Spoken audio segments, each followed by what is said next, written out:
సీతాఫల ఆకుల్ని నవిలి ఉంచితే మన డెంటల్ క్యావిటీస్ తగ్గుతాయి. డెంటల్ క్యావిటీస్ అంటే పుచ్చిపోయి పళ్ళని నివారించే గుణం దీనికి ఉంది. దీన్ని చాలా మంది పాయిజన్ అంటారు, కానీ ఈ ఈ సీతాఫల ఆకు నవిలి ఉంచడం వల్ల మనకి చిగుళ్ళలో వచ్చే సమస్యలు, పంటిలో వచ్చే సమస్యలు తగ్గుతాయి. ఇది ఇంత మధురంగా ఉండటం వల్ల చిలకలు కొట్టేసినాయి.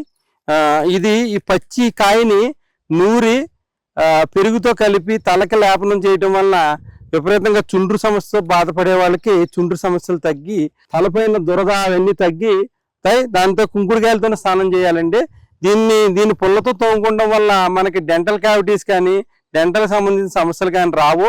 థ్రోట్ ఇన్ఫెక్షన్స్ తగ్గుతాయి.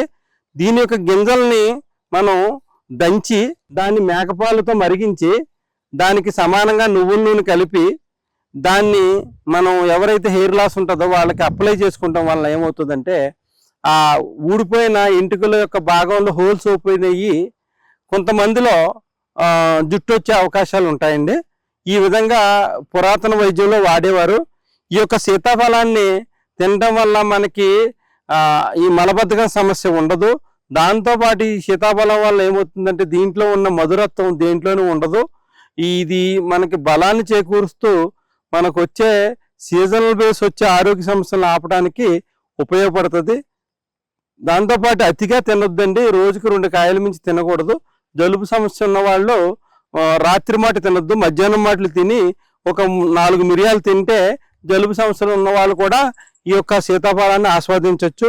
దాంతోపాటు ఈ సీతాఫలాన్ని మెత్తగా నూరి ఎవరైతే పేలతో సమస్యతో బాధపడతారో మన అప్పారావు గారి అనుభవం అది, తలకి మజ్జిగతో కలిపి పట్టించడం వల్ల ఆ పేలు ఇగుళ్ళు కూడా పారిపోతాయండి.